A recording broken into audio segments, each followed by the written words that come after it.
Brokerage firm Zerodha के cofounder Nitin Kamat ने लोगों को एक नए तरह के स्कैम को लेकर सतर्क किया है। दरअसल उन्होंने बताया कि कैसे रिवॉर्ड के नाम पर लोगों से करोड़ों रुपए की ठगी की जा रही है। इस बात की जानकारी देते हुए उन्होंने एक मामले का भी जिक्र किया, जिसमें ठग ने खुद को ज़ेरोधा का कर्मचारी बताते हुए एक क्लाइंट से करोड़ों रुपए ठगने की कोशिश की है। हालांकि क्लाइंट उसकी बातों में नहीं आया और डिटेल कंफर्म करने के लिए कंपनी से संपर्क किया, जिसके बाद इस तरह से ठगी की कोशिशों के बारे में ज़ेरोधा को भी पता चला। इस पूरे मामले में नितिन कामत ने एआई को भी जिम्मेदार माना है। बता दें कि इस पूरे मामले को नितिन कामत ने ट्विटर पर शेयर करते हुए इस स्कैम की जानकारी दी है। उन्होंने बताया कि इस ठगी के तहत स्कैमर ने ज़ेरोधा के क्लाइंट से संपर्क किया और बताया कि उन्हें 5 करोड़ रुपए का बड़ा रिवॉर्ड देने के लिए चुना गया है।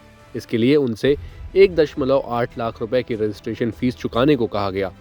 खुद को ज़ेरोधा का कर्मचारी बताने वाले इस स्कैमर ने फर्जी आईडी कार्ड और फर्जी बैंक स्टेटमेंट भी बनाए रखे थे, जिनके लिए वो क्लाइंट का भरोसा जीतने की कोशिश कर रहा था। जब इस बारे में क्लाइंट ने ज़ेरोधा से पूछा तो पता चला कि ऐसा कुछ तो हुआ ही नहीं, जिसके बाद नितिन कामत ने एक ट्वीट करके ठगी की इस कोशिश के बारे में सभी को बताने का फैसला किया, ताकि लोगों को इस तरह की ठगी के बारे में पहले से ही पता चल सके। साथ ही आपको बता दें कि नितिन कामत ने कहा कि सिर्फ इसी तरह से ठगी नहीं हो रही, बल्कि कई तरीकों से ठग पैसा चुराने की कोशिश कर रहे हैं। उन्होंने फर्जी क्लोन ऐप्स का भी जिक्र किया। उन्होंने बताया कि इन क्लोन ऐप्स के जरिए scammer profit and loss statement, ledger और ट्रेडिंग प्लेटफॉर्म की बाकी रिपोर्ट्स और बैंक अकाउंट्स के वीडियो तैयार कर लेते हैं। ऐसा इसलिए कहा जाता है ताकि स्क्रीनशॉट की तुलना में ये अधिक वास्तविक लगे और टारगेट को आसानी से फंसाया जा सके।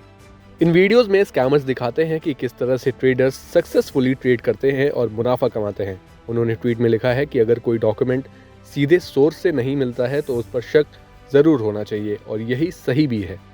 अब जहां ज़ेरोधा जैसी एडवांस टेक इस्तेमाल करने वाली कंपनियां भी एआई के खतरे को समझ रही हैं, वहीं दूसरी ओर एआई की दिग्गज कंपनी ओपन एआई में घमासान जारी है। सीईओ बदले गए, फिर वापसी भी हुई और अब चैट जीपीटी के साथ साथ ज़्यादा एडवांस एआई पर भी काम जारी है। आपकी एआई और उनके खतरों पर क्या राय है, हमें कमेंट बॉक्स में ज़रूर बताएं। साथ ही अगर ये वीडियो आपको इन्फॉर्मेटिव लगी हो तो जागरण बिजनेस को फॉलो करना ना भूलें।